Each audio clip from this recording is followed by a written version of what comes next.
సిద్దిపేట జిల్లా గజ్వేల్ ప్రజ్ఞాపూర్లోని స్థానిక మున్సిపల్ కార్యాలయంలో 2026-27 ఆర్థిక సంవత్సరానికి సంబంధించి వార్షిక బడ్జెట్ సమావేశం ఘనంగా నిర్వహించారు.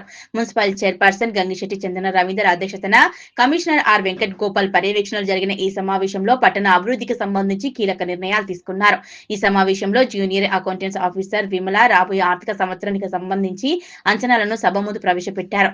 మొత్తం 2026-27 ఆర్థిక సంవత్సరానికి గాను 40.31 కోట్ల అంచనా ఆదాయం మరియు అంచనా వ్యయం 39.88 కోట్లతో బడ్జెట్ ను రూపొందించారు. గత ఆర్థిక సంవత్సరం 2025-26తో 49.63 లక్షల మిగులును ప్రదర్శిస్తూ ఆశాజనకమైన ఆర్థిక స్థితిగతులను వివరించారు. ప్రవేశపెట్టిన బడ్జెట్ అంచనాలను పాలకవర్గ సభ్యులందరూ ఏకగ్రీవంగా ఆమోదించారు.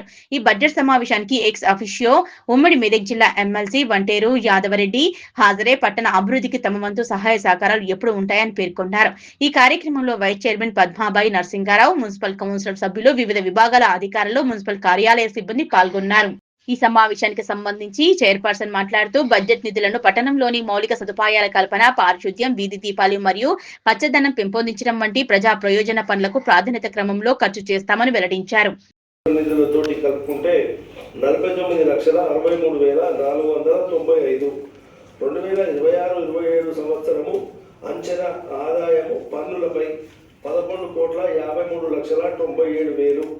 2026-27 సంవత్సరము ఆదాయము ఇతర పన్నులపై అంటే నాన్ ట్యాక్స్ పై 5,22,68,000.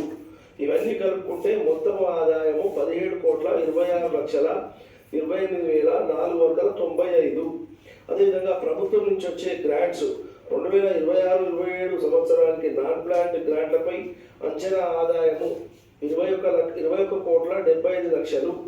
అదేవిధంగా 26-27 ఆర్థిక సంవత్సరం ప్లాన్ గ్రాంట్లపై అంచనా ఆదాయము 80 లక్షలు. తర్వాత 2026-27 సంవత్సరం ఇతర గ్రాంట్లపై అంచనా ఆదాయము 50 లక్షలు. 2026-27 సంవత్సరం డిపాజిట్లు అడ్వాన్సులపై అంచనా ఆదాయము 10 లక్షలు. మొత్తము ఆదాయము 40,31,28,495 రూపాయలు నికర ఆదాయము. 2026-27 సంవత్సరము అంచనా వ్యయము గ్రాంట్లను తర్వాత జనరల్ ఫండ్ మొత్తం కలుపుకొని అన్ని పద్ధతుల కింద మనం చూపించినటువంటి డీటెయిల్ వ్యయం వచ్చేసి 39,88,28,000. సో మనకు మిగులు బడ్జెట్ 31/3/2026-27 నాటికి మిగులు అంచనా నిలువ 43,495,000 రూపాయలతోటి మనం ఈ యొక్క బడ్జెట్ను తమరి అందరి కరతాల ధరల మధ్య మీ యొక్క ఆమోదంతో థ్యాంక్ యూ సార్, ధన్యవాదాలు.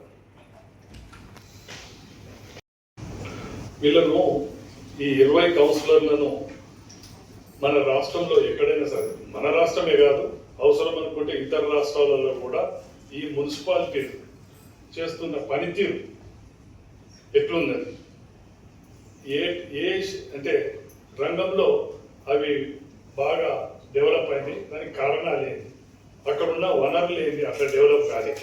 ఇప్పుడు మన దగ్గర ఏం చేసుకోగలుగుతాం, వనరులు ఏంటి అని ఒక అవగాహన, అంటే టూర్ ఫీల్డ్ విజిట్, ఇది వాళ్ళకు కొంచెం ఒకటి అరేంజ్ చేసుకుంటే మీకు ఎట్లా బడ్జెట్ ఉంటుంది. కాబట్టి మీరు with in the state or out side state ఎక్కడైనా మీరు తీసుకుపోయే ప్రయత్నము రెండోది చేయండి. రెండోది రొటీన్గా కాకుండా, ఇప్పుడు ఎందుకంటే ఇది స్టార్టింగ్ పాయింట్ కాబట్టి 5 సంవత్సరాల పాలనలో మనం బడ్జెట్ను దాన్ని ఎట్లా ఇంప్రూవ్ చేయాలి. ఇప్పుడు రొటీన్గా వచ్చే బడ్జెట్ ట్యాక్సెసే కానీ, రొటీన్ ఖర్చులు కానీ, రొటీన్ బడ్జెట్ కానీ అది కామన్, దాన్ని ఎవరు ఏం చేయలేరు. కాకపోతే ఇప్పటిదాకా మీరు చదివిన దాంట్లో కొన్ని చాలా దాంట్లో కూడా మరి ముఖ్యంగా నాది పెద్ద టౌన్ అయింది. ఇప్పుడు సుమారు 46,000 ఓట్లు అయింది. కౌన్సిలర్స్ 20 అయినా కానీ 46,000 ఓట్లకు వచ్చినాం. సమస్యలు కూడా అంతే రీతిగా ఉంటాయి. కాబట్టి ప్రపోర్షనేట్గా మనం బడ్జెట్ కూడా వనరులు ఎట్లా పెంచుకోవాలన్నది కూడా మీరు కూలక్షంగా గౌరవ సభ్యుల సూచనల మేరకు దాన్ని లోతుగా పరిశీలన చేయాలని కోరుతున్నా. ఇప్పుడు అడ్వర్టైజ్మెంట్ బోర్డ్స్, దాని ద్వారా కూడా మనకి చాలా బడ్జెట్ వస్తుంది. అది మనము దాని మీద స్ట్రిక్ట్గా ఒక తీర్మానం చేసి ఎక్కడ ఏది పెట్టినా దానికి కొంత నామినల్ ఛార్జెస్, ఇప్పుడు ఎందుకంటే అక్కడ ఇందిరా చౌరస్తా కానీ ప్రజ్ఞాపూర్ చౌరస్తా కానీ ఎక్కడైనా కానీ ఈ అడ్వర్టైజ్మెంట్ బోర్డ్స్ దాని మీద ట్యాక్స్ వచ్చేటట్టు చేస్తే కొంచెం అలా ఇలాంటి ఇంకొకటి కూడా అంటే నేను ఇది ఇప్పుడు ఒక్కదానికే కాకుండా మీకు ఎందుకంటే మళ్ళీ నాకు మాటికి మీటింగ్లకు వచ్చే అవకాశం ఉండదు, ఎందుకంటే మీరు అదర్వైజ్ బిజీ ఉంటుండొచ్చు. ఇంకొకటి కూడా ఈ అండర్ గ్రౌండ్ డ్రైనేజ్ మన దగ్గర ఒక 100 కోట్లతోటి మనం ఫస్ట్ ఫేజ్ తీసుకోవడం జరిగింది.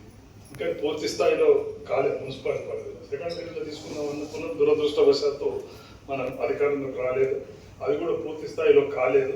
దానికి కూడా సమస్యలు బాగా వస్తున్నాయి. ఇంకొకటి అయితే ఏమైందంటే అక్కడ ఒకటి ఈ అండర్ గ్రౌండ్ డ్రైనేజ్ వేస్టేజ్ తీసుకుపోయి ఎక్కడో విడిచిపెడితే అది పోయి ఇప్పుడు కేశవుల చెరువు క్యాసారంలో పడుతుంది, అది బాగా ఒక సమస్య అవుతుంది. ఇది ఒకటి మీరు ఏం చేస్తారంటే నేను చెప్తా తర్వాత పరిష్కారం ఏంటి అని. ఒకటి అది రాసుకోండి, అది తీసుకుపోయి సరిగ్గా చెరువు వదిలేస్తుండ్రు ఎవరో కన్సర్న్ ఆఫీసర్స్. చూడండి, మీరు ఇరిగేషన్ శాఖతో కోఆర్డినేట్ చేసుకోండి, దాన్ని డైవర్ట్ చేయాల్సి వస్తుంది. డైవర్ట్ తీసుకుపోయి అది వాగులో వేసేస్తే అది ఇబ్బంది కాదు, ఆడ బాగా గ్రామానికి ఇబ్బంది అవుతుంది, పశువులకు ఇబ్బంది అవుతుంది, అందులో చేపలకు ఇబ్బంది అవుతుంది. దానికి పర్మనెంట్ సొల్యూషన్ మనం ఆలోచించాల్సిన అవసరం ఉంది.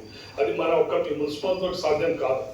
కాబట్టి మనం ఇరిగేషన్ శాఖతో అనుసంధానం చేసుకొని దాన్ని మీ ఇంజనీరింగ్ సెక్షన్ వాళ్ళ ఇంజనీరింగ్ సెక్షన్ తోటి దానికి ఎస్టిమేషన్ ఏం చేస్తే బాగుంటుంది డీటెయిల్గా స్టడీ చేసి ఒక రిపోర్ట్ తయారు చేయండి, నాకు ఇవ్వండి, మీరు తీర్మానం చేయండి. తర్వాత నా ప్రపోజల్ తోటి కూడా నేను పెట్టి ఇరిగేషన్ డిపార్ట్మెంట్కి ఒకటి లెటర్ రాద్దాం ఆ పర్మనెంట్ సొల్యూషన్ కోరి.